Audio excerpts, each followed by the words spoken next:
Hello viewers, আজ আমরা শিখব কনস্ট্রাকশন অফ ইংলিশ সেন্টেন্সেস, অর্থাৎ ইংরেজি বাক্যের গঠন, কিভাবে বাক্য গঠিত হয় বা সেন্টেন্স গঠন কিভাবে করা হয়। তারপর শিখব পার্সন এবং নাম্বার। একটা ইংরেজি সেন্টেন্সের কতগুলো পার্ট থাকে। মেন পার্ট যেগুলো থাকে সেগুলো হলো সাবজেক্ট, ভার্ব, অবজেক্ট। তাহলে আমাদের এই অংশগুলো বা এই বিষয়গুলো আজ আমরা শিখব। সাবজেক্ট, ভার্ব, অবজেক্ট কোনটা, বাক্যের কোন অংশটা বা সেন্টেন্সের কোন অংশটা সাবজেক্ট, কোন অংশটা ভার্ব, কোন অংশটা অবজেক্ট, তারা সেন্টেন্সের মধ্যে কোন পজিশনে থাকে ইত্যাদি। মনে করো আমরা একটা বাংলা সেন্টেন্স নিচ্ছি, আমি একটা পাখি দেখি। এখানে কতগুলো ওয়ার্ড রয়েছে, আমি একটা ওয়ার্ড, একটা, পাখি, দেখি ইত্যাদি ওয়ার্ডগুলো রয়েছে। এই ওয়ার্ডগুলোর মধ্যে খেয়াল করো, একটা ওয়ার্ড দিয়ে কোনো কাজ করা বোঝাচ্ছে, যেমন দেখি। এই দেখি দিয়ে একটা কাজ করা বোঝাচ্ছে, দেখা কাজটা। তাহলে এই সেন্টেন্সের মধ্যে যে ওয়ার্ড দিয়ে কোনো কাজ করা বোঝানো হয়, তাহলে সেই ওয়ার্ডটাকে বলা হয় ইংরেজিতে ভার্ব। তাহলে দেখিটা এখানে একটা ভার্ব। তেমনি এই দেখা, এই ভার্বটা কে করছে, এই কাজটা যে করছে তাকে বলা হয় সাবজেক্ট। যেমন দেখি, এই দেখা কাজটা করছে এখানে আমি, সেই জন্য আমিটা হচ্ছে এই সেন্টেন্সের সাবজেক্ট। অন্যভাবে আমরা বলতে পারি, একটা সেন্টেন্সে যার সম্পর্কে কিছু বলা হচ্ছে সেটা সাবজেক্ট। যেমন আমি একটা পাখি দেখি, এখানে আমার সম্পর্কে বলা হচ্ছে, পাখির সম্পর্কে বলা হচ্ছে না। আমি কি করছি সেটা বলা হচ্ছে, সেই জন্য আমিটা হচ্ছে সাবজেক্ট। অতএব সাবজেক্ট দুভাবে চিনতে পারি, একটা হচ্ছে বাক্যে বা সেন্টেন্সে যার সম্পর্কে বলা হচ্ছে সে সাবজেক্ট, কিংবা ভার্বটা কে দেখবো সেই ভার্ব বা কাজটা কে করছে সেটা হচ্ছে সাবজেক্ট। এছাড়া তাহলে সাবজেক্ট ভার্ব হলো, এরপর একটা পাচ্ছিলাম অবজেক্ট। তাহলে ভার্বটাকে আমরা প্রশ্ন করব কি বা কাকে, যদি কোনো উত্তর পাওয়া যায় এই প্রশ্নের, তাহলে সেটা হবে অবজেক্ট। যেমন এই সেন্টেন্সে দেখি, যদি বলি কি দেখি, একটা পাখি দেখি, তাহলে উত্তর পাচ্ছি আমরা কি, একটা পাখি। তাহলে একটা পাখি এখানে অবজেক্ট। ঠিক আছে, তাহলে কি কি পেলাম, এই সেন্টেন্সটার মধ্যে দেখা, এটা দিয়ে একটা কাজ করা বোঝানো হচ্ছে, সেই জন্য এটা হচ্ছে একটা সাবজেক্ট, সরি এটা একটা যে ভার্ব। এই ভার্বটা, এই কাজটা কে করছে, আমি করছি, সেই জন্য আমিটা হচ্ছে সাবজেক্ট। একই রকম ভাবে এই ভার্বটাকে আমরা কি বা কাকে প্রশ্ন করছি, তাহলে উত্তর পাচ্ছিলাম একটা পাখি, তাহলে সেই একটা পাখিটা হচ্ছে অবজেক্ট। ওকে, এরপর আমরা কয়েকটা ইংরেজি সেন্টেন্স দেখি। যেমন আই সি, এখানে আই সি, সি মানে দেখা, এই যে পাশে লিখে দেওয়া আছে, আই সি হচ্ছে একটা সেন্টেন্স। তাহলে এই সেন্টেন্সের মধ্যে সি মানে হচ্ছে দেখা, তাহলে দেখা কাজ করা বোঝাচ্ছে, তো সিটা তাহলে একটা কাজ করা বোঝাচ্ছে বলে এটা একটা ভার্ব। একই রকম ভাবে এই ভার্বটা কে এই কাজটা করছে, দেখা কাজটা, আই সি আমি দেখি, তাহলে কে দেখছে, আই, তাহলে আইটা হচ্ছে সাবজেক্ট, আইটাকে আমরা বলছি সাবজেক্ট। আর যদি প্রশ্ন করা হয় কি দেখি, এই দেখাটা, আই সি মানে আমি দেখি, কি দেখি, কাকে দেখি, কোনো উত্তর পাওয়া যাচ্ছে না, তার মানে এর মধ্যে কোনো অবজেক্ট নেই। তাহলে এই ভার্বটার, দেখা ভার্বটার, সি ভার্বটার কোনো অবজেক্ট এখানে পাচ্ছি না। তার মানে সাবজেক্ট আছে, ভার্ব আছে, কিন্তু এই সেন্টেন্সে কোনো অবজেক্ট নেই। Second, you read a book, you read তুমি পড়ো, রিড মানে পড়া, ইউ রিড এ বুক, তাহলে এখানে কাজ করা বোঝাচ্ছে, ডুইং ওয়ার্ড কোনটা, রিড, রিড দিয়ে কাজ করা বোঝাচ্ছে পড়া কাজটা। আই ইউ রিড তুমি পড়ো, তাহলে রিডটা হচ্ছে এখানে কাজ করা বোঝাচ্ছে, মানে এটা হয়ে যাচ্ছে ভার্ব। তাহলে পড়া কাজটা কে করছে, ইউ রিড, বলা হচ্ছে পড়ে, কে পড়ে, ইউ, তাহলে ইউটা হয়ে গেল সাবজেক্ট যার যে কাজটা করছে। এইবার নেক্সট ভার্বটাকে আমরা বলেছিলাম প্রশ্ন করতে কি বা কাকে, তাহলে ইউ রিড মানে পড়ো, কি পড়ো, এবং কি পড়ো তার উত্তর পাচ্ছি আমরা এ বুক, একটা বই, তাহলে উত্তরটা যেটা পাচ্ছি সেটাই বলেছিলাম অবজেক্ট হবে। তাহলে এখানে রিডটা হলো একটা, সরি এ বুকটা হলো একটা অবজেক্ট। একই রকমভাবে নেক্সট সেন্টেন্সে চলে আসছি, you have a dog, you have তোমার আছে বা তোমাদের আছে, এ ডগ, তাহলে আছে এই থাকা বোঝাচ্ছে, তাহলে এটা দিয়ে কাজ করা, তাহলে এইটাও ভার্ব। একই রকম ভাবে এই পুরো বাক্যটার মধ্যে কার সম্পর্কে বলা হচ্ছে, ইউ হ্যাভ এ ডগ, তোমার সম্পর্কে বলা হচ্ছে। তাহলে যার সম্পর্কে বলা হচ্ছে সে সাবজেক্ট, তাহলে এটা সাবজেক্ট। তাহলে ইউ হ্যাভ তোমার আছে। এবার ভার্বকে প্রশ্ন করো কি বা কাকে, কি আছে, উত্তর পাচ্ছি এ ডগ, একটা কুকুর আছে। তাহলে এটা উত্তরটাই হচ্ছে অবজেক্ট। নেক্সট সেন্টেন্সে চলে আসছি, ইউ প্লে ফুটবল।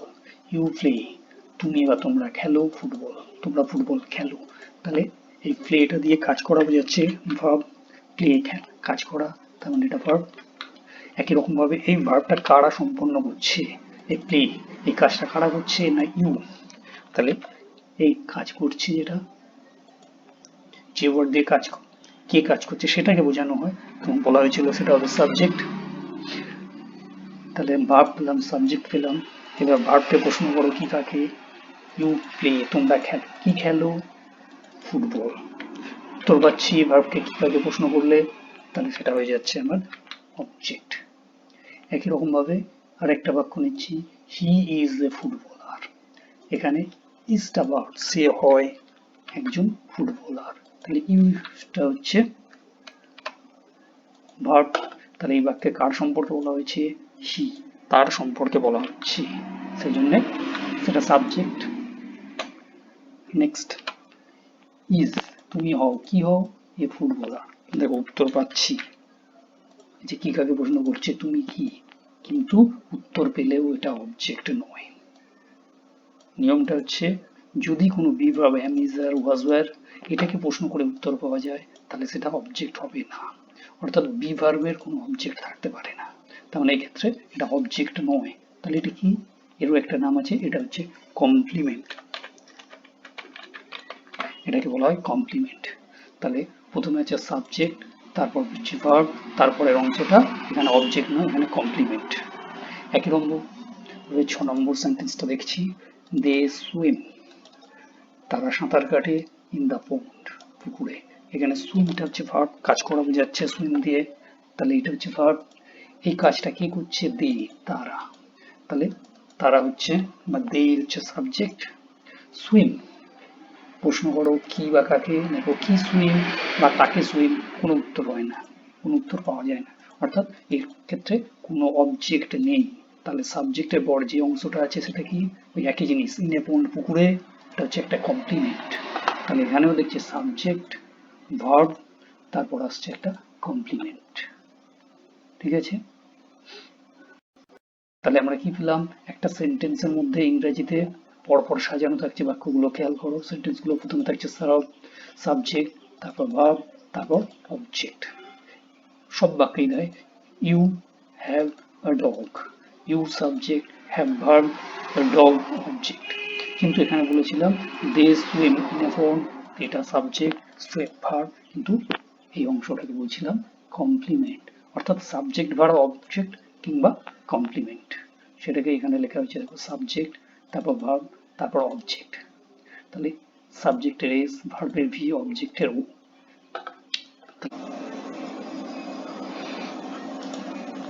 তাহলে ইংরেজি সেন্টেন্সের প্রথমে থাকে সাবজেক্ট, তারপর ভার্ব, তারপর অবজেক্টস অর আদার্স, সেটাকে আমরা বলছিলাম SV rule, subject verb object or complement, C for complement, এই নিয়ম ছিল। এবার এই নিয়ম অনুযায়ী আমরা একটা বাক্য তৈরি করে দেখতেই পারি। যেমন যদি বলি আমি একটা আম খাই, তাহলে আমি খাই, আই ইট। দেখো আইটা হলো সাবজেক্ট, ইটটা হচ্ছে খাওয়া, খাওয়া কাজটা করছে আই। তাহলে আই ইট, কি খাই, অবজেক্ট, এ ম্যাঙ্গো। তাহলে আমি একটা আম খাই, আইটা এখানে সাবজেক্ট, তারপর ভার্ব, তারপর দেখো অবজেক্ট। বা আরেকটা সেন্টেন্স করতে পারি আমরা, তারা মাঠে খেলে, তাহলে খেলা কাজটা সম্পন্ন করছে তারা, তাহলে কি হিসেবে দে প্লে, দে প্লে, তারা খেলে, তাহলে প্লে, প্লেটা হচ্ছে ভার্ব, তারা এই কাজটা সম্পন্ন করছে, তাহলে সাবজেক্ট, তাহলে সাবজেক্ট ভার্ব, এবং কি খেলে বা কোথায় খেলে, কি খেলে বললে অবজেক্ট, আমরা অবজেক্ট নেই, একটা কমপ্লিমেন্ট দিয়ে করছি, কি কাকে করলে উত্তর পাওয়া যাবে না, they play in the field. তাহলে they play in the field, তাহলে তারা খেলে, এটা সাবজেক্ট দে, তারপর হচ্ছে ভার্ব, তারপর কি খেলে, দেখো উত্তর নেই, তার পরিবর্তে বলেছি ইন দ্য ফিল্ড, মাঠে খেলে, তাহলে এটা ছিল কমপ্লিমেন্ট। সেন্টেন্স গুলো তৈরি হয়। ওকে, নেক্সট আমরা চলে আসছি পার্সন। পার্সন মানে একটা সেন্টেন্সের মধ্যে দেখবে যখন আমি কথা বলছি, কারো সঙ্গে কথা বলছি অন্য একজনের সম্পর্কে, যেমন এই বাক্যটা লিখো they play in the field, এই কথাটা তারা মাঠে খেলে, এটা আমি কথাটা বলছি, দে তারা বলছে না কিন্তু আমি বলছি। কার সাথে বলছি, তোমার সাথে বলছি, তোমাকে জানাচ্ছি যে তারা খেলে, তাহলে আমি বলছি, তোমার সাথে বলছি, তাদের সম্পর্কে বলছি, তাহলে যে বলছে সেটা হচ্ছে আমি, যদি সেটা বলা ফার্স্ট পার্সন। যার সম্পর্কে বলা হচ্ছে, যার কাছে বলা হচ্ছে বা যাকে শোনানো হচ্ছে সেটা হচ্ছে ইউ, সেটা হচ্ছে সেকেন্ড পার্সন, এবং যার সম্পর্কে বলা হচ্ছে সেটা হচ্ছে থার্ড পার্সন। সব থেকে সহজ মনে রাখার জন্য আমি আমরা সম্পর্কিত সবকিছু হচ্ছে ফার্স্ট পার্সন। তুমি তোমরা সম্পর্কিত যা কিছু, তুমি তোমরা ইউ ইউর ইয়োর্স, সেটা সেকেন্ড পার্সন। বাকি পৃথিবীতে যা কিছু আছে সব থার্ড পার্সন। তাহলে আমি আমরা ফার্স্ট পার্সন, তুমি তোমরা সম্পর্কিত সেকেন্ড পার্সন, এর বাইরে যা কিছু সেটাই হচ্ছে থার্ড পার্সন। যেমন আই সি এ বার্ড, দেখো আইটা হচ্ছে first person. We play football, আমরা ফুটবল খেলি, এখানে উইটা হচ্ছে ফার্স্ট পার্সন, আমি আমরা সম্পর্কিত। You go there, you go তুমি যাও, তাহলে তুমি থাকলে বলেছিলাম সেকেন্ড পার্সন, তুমি সম্পর্কিত। দে রিড তারা পড়ে, দেটা খেয়াল করো আমি তুমি বাদ দিয়ে বাকি বলেছিলাম সব থার্ড পার্সন, তাহলে দেটা থার্ড পার্সন। তাহলে এই গেল পার্সন। তারপর একটা জিনিস আছে নাম্বার। নাম্বার কি, কোনো সেন্টেন্সের মধ্যে অনেক সময় আমরা নাউন প্রোনাউন ইত্যাদি ব্যবহার করি, বা নাউন প্রোনাউন ইত্যাদির সংখ্যা পার্থক্য বোঝানো হবে, সংখ্যাগত পার্থক্য, সেই বিষয়টাকে বলা হয় নাম্বার। যেমন যদি বলি একটা কুকুর কিংবা 10টা কুকুর, বাংলায় তফাৎ বোঝানোর জন্য 1 আর 10-এর তফাৎ, কিন্তু ইংরেজিতে এভাবে হয় না, ওই একটা কুকুর 10টা কুকুর, কুকুরটা পাল্টেই হবে, আমরা শুধু কুকুর বললে হবে না। যেমন যদি বলি এ ক্যাট, একটি বিড়াল, কিন্তু টু ক্যাট হলে ক্যাটের সাথে একটা এস যোগ হয়ে গেল, টু ক্যাটস। এই যে বৈশিষ্ট্য, এটাকেই বলা হচ্ছে নাম্বার, এই যে পার্থক্য বা বৈশিষ্ট্যটা রয়েছে। তাহলে একটার জন্য বোঝালে সেটাকে বলা সিঙ্গুলার নাম্বার, একের থেকে বেশি হলে প্লুরাল নাম্বার। যেমন a cat, two cats, a dog, many dogs, s যোগ হয়ে গেল ডগের সঙ্গে, একের থেকে বেশি বোঝানোর জন্য। এগুলো সব ছিল নাউন, কোনো কিছুর নাম বোঝালেই নাউন, রাম শ্যাম যদু মধু পৃথিবী মানুষ গরু ইত্যাদি। এবং নামের পরিবর্তে যেগুলো ব্যবহার হয় সেগুলো আমরা জানি প্রোনাউন। প্রোনাউনেরও নাম্বার থাকতে পারে, নাউনের থাকতে পারে, প্রোনাউনের নামে, যেমন হি, কারো একজন নামের বদলে ব্যবহার হচ্ছে নিশ্চয়ই হিটা, হি বলতে সে, কোনো একজনের নামের আই, আমি, আমার নামের পরিবর্তে ব্যবহার করা হয়েছে দে তারা, এটাও তাই উই আমরা, কোনো না কোনো নামের পরিবর্তে ব্যবহার, সেই জন্য এগুলো হচ্ছে প্রোনাউন। তেমনি প্রোনাউন গুলোতেও নাম্বার হতে পারে, যেমন হি বোঝালে একজনকে বোঝাচ্ছে, আই বোঝালে একজনকে, কিন্তু দে তারা অনেক, উই আমরা একের থেকে বেশি, তাহলে এগুলো হচ্ছে প্লুরাল নাম্বার। তেমনি কিছু ভার্ব হচ্ছে be verb, am, is, has, এগুলো সব একজনকে বোঝায়, সেজন্য এগুলো হচ্ছে সিঙ্গুলার। আবার আর একের বেশি বোঝায়, ওকে, সেজন্য এটা আবার প্লুরাল। যেমন আমরা এখানে কয়েকটা উদাহরণ, আই সি এ বার্ড, কিন্তু যখন বলছি দেখো এ বার্ড, এটা হচ্ছে singular. We see two birds, s যোগ হয়ে গেল, এখানে এটাও বলতে পারি প্রোনাউন দিয়ে, আইটা সিঙ্গুলার আছে, এখানে উইটা প্লুরাল, বার্ডসটা সিঙ্গুলার, বার্ডস প্লুরাল, ঠিক আছে। এইভাবে দে গো, দেটা বহু বচন বা প্লুরাল নাম্বার, একের থেকে বেশি জনকে বোঝাচ্ছে, তাহলে এটা প্রোনাউনকে একটা বোঝানো হচ্ছিল, এটা নাউনটাকে বোঝানো হচ্ছিল, এইভাবে। আবার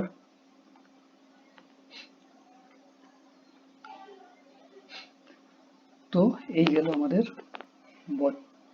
number, singular number, plural number. এইভাবে চেঞ্জ, সবসময় যে এস দিয়ে হবে এমন নয়, কিছু নিয়ম আছে সেইগুলো আমাদের জানতে হবে এবং প্রথমে মুখস্থ করে নিতে হবে। যেমন সিঙ্গুলার কতগুলো নাউন লিখেছি, তার প্লুরাল ফর্মে কি হবে সেগুলো লেখা আছে, শুধু এস যোগ করা আছে, boy boys, girl girls, eye eyes, eye মানে চোখ, আইস একের থেকে বেশি সংখ্যক যোগ, হাউস হাউসেস, কাউ কাউজ। কিন্তু সব জায়গায় এস হয় না, সেই নিয়মগুলোই আমাদের জানা দরকার। যেমন যদি সিঙ্গুলারে যে ওয়ার্ডগুলো তার লাস্ট ওয়ার্ডে একটা এস বা দুটো এস কিংবা এসএইচ কিংবা এক্স কিংবা জেড এগুলো থাকলে এর পরে প্লুরালে গিয়ে ইএস যোগ হয়ে যাবে। যেমন বাস ছিল একটা এস, দেখো বাসেস, এস এর সঙ্গে একটা ইএস যোগ করা হয়েছে। ক্লাস ক্লাসেস, ডাবল এস ছিল ইএস যোগ হয়েছে। বক্স শেষে এক্স আছে তাহলে ইএস যোগ করা হয়েছে বক্সেস। বুশ মানে ঝোপ, এসএইচ আছে তার সঙ্গে ইএস যোগ করা হয়েছে বুসেস, একাধিক যোগ, one bus two buses. Topaz topazes, topaz one kind of valuable metal, sorry stone, এক ধরনের মূল্যবান পাথর যেটা অ্যাকচুয়ালি অলংকার হিসেবে ব্যবহার করা হয়। তাহলে টোপাজ জেড থাকে এস যোগ হয়েছে, তাহলে একটা শুধু এস যোগ হতে পারে, কোথাও কোথাও ইএস যোগ হতে পারে। নেক্সট যদি সিঙ্গুলারে লাস্ট লেটারগুলো এফ অথবা এফই থাকে তখন এই এফ আর এফই উঠে গিয়ে তার পরিবর্তে ভিইএস যোগ হয়। যেমন এলইএএফ শেষে একটা এস আছে, এফটা উঠে গিয়ে ভিইএস যোগ হচ্ছে এলইএ ভিএস। লিভস, লিফ মানে পাতা, লিভস একাধিক পাতা। লাইফ এফই আছে, ভিইএস যোগ হয়েছে লাইভস জীবন একাধিক জীবন। উলফ নেকড়ে বাঘ, উলস। নাইফ ছুরি, নাইফস। আবার কিছু সিঙ্গুলার থেকে প্লুরাল যাওয়ার আছে কোনো নিয়ম নেই, কিছু ওয়ার্ড এগুলোকে মুখস্থ রাখতে হবে। যেমন child children, foot feet, tooth দাঁত, teeth, woman women, man men, একজন মানুষ একাধিক মানুষ। আবার কিছু ওয়ার্ড আছে যেগুলো সিঙ্গুলার আর প্লুরালে কোনো তফাৎ নেই। যেমন হান্ড্রেড, সিঙ্গুলারেও হান্ড্রেড প্লুরালেও হান্ড্রেড। যদি বলি 100, 200 এস হবে না, 200ই হবে। থাউজেন্ড হাজার, বহু বচনে থাকবে 1000, 10,000। ডজন ডজন, পেয়ার জোড়া, 1 পেয়ার, 2 পেয়ার, 5 পেয়ার, কখনো এস যোগ হবে না। তো এইগুলোকে আমার চার্টগুলো মুখস্থ করতে হবে। তো আজ এই পর্যন্ত।